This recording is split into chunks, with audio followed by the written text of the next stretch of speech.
And thank you so much for gracing us with your presence in the first couple of hours back in the office after your break. It's good to be back. Wonderful. Thank you so much.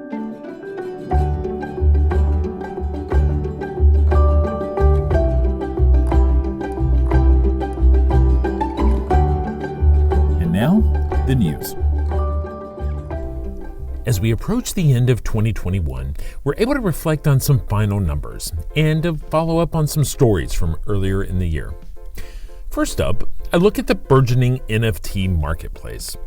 As we've reported and discussed on the podcast this year, the market for NFTs has exploded in a way no one could have ever anticipated. By March of this year, NFTs were red hot, followed by a summer cooling off period and a steady rise through the fall. The NFT market tipped the scales at $100 million in 2020, while the market saw $4 billion in revenue in the first half of 2021 and $18 billion in the second half of the year. That represents a growth of 220x over 2020. The traditional art world weighs in at around $60 billion, so that $22 billion is an enormous number that begs to be taken seriously. One thing to keep in mind, however, is that not every NFT is tied to art. There are many NFTs that are tied to collectibles and in-app purchases of games, but there is no doubt that 2021 was the year of the NFT. Earlier in the year, I previewed the estate auction of Texas oil tycoon Edwin L. Cox's art collection. The sale took place with great fanfare in mid-November at Christie's. The collection of mostly Impressionist and Post-Impressionist pieces was expected to fetch roughly $179 million in pre-auction estimates, but the sale actually generated $332 million in the end. At the heart of the sale were a number of Van Goghs. One 1889 painting of olive trees titled Wooden Huts Among Olive Trees and Cypress Trees was estimated to go for $40 million, but after spirited bidding, wound up selling in the end for $71 billion. The same bidder won another lot on paper from 1888, which depicted a scene of yellow haystacks in Arles.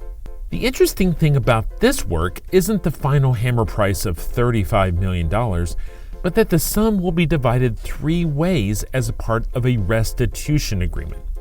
It seems that the artwork, titled Mulet de Blé, was sold under duress by one German Jewish owner and looted from another leading up to World War II. The proceeds from that work were split between the heirs of Max Mirowski, Alexandre de Rothschild, and representatives of Cox's estate. Another Van Gogh work that caused a stir was a painting titled Jeune homme au bleuet that was painted in the weeks preceding Van Gogh's death. The painting depicts a red-headed young man with the stem of a blue flower in his mouth. The painting realized a hammer price nearly 10 times the pre-auction estimate, which begs the question, how can the experts be 1,000% off on their estimate? Well, my guess is that the answer lies in the speculation around the murky details of Van Gogh's last days and the shooting that resulted in his death. In the 2011 biography, Van Gogh, The Life, Pulitzer Prize-winning author Stephen Naifa examined circumstances around the narrative that Van Gogh's deadly gunshot wound was not necessarily self-inflicted. Stories emerged of young men in town who would harass Vincent, one of which liked to dress as a cowboy and carry a pistol, while it's known that Van Gogh didn't even own a gun. A review of the autopsy indicated that to self-inflict a wound in that part of the abdomen would have been very awkward, and at such close range would have left burning, tattooing, and gunpowder residue that just wasn't present. This led a forensic pathologist to judge that Vincent didn't shoot himself, but was shot by someone else. In 2017, the epic biopic Loving Vincent pieced together Van Gogh's last days while using Van Gogh's paintings as source material for animations that tell the story. 125 artists hand-painted more than 65,000 oil paintings to bring the vision to life.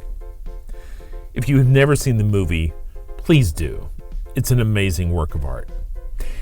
And in Loving Vincent, the red-headed boy from J.M.W. is at the center of the tragedy. So, is this a portrait of Van Gogh's murderer? Just the prospect makes all the difference. Pre-auction estimate based on its artistic merit? $5 million. The hammer price based on this possible suspect? $46.7 million. Ah, the price of a good story.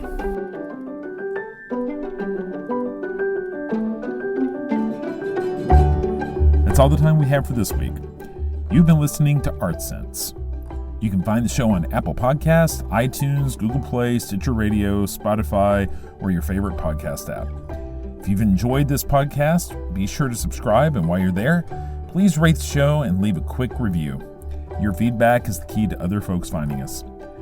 If you'd like to see images related to the conversation, read a transcript, and find other bonus features, you can go to kimbell-art and click on the podcast tab. If you'd like to reach out to me, you can email me at craig@cambia.art. Thanks for listening.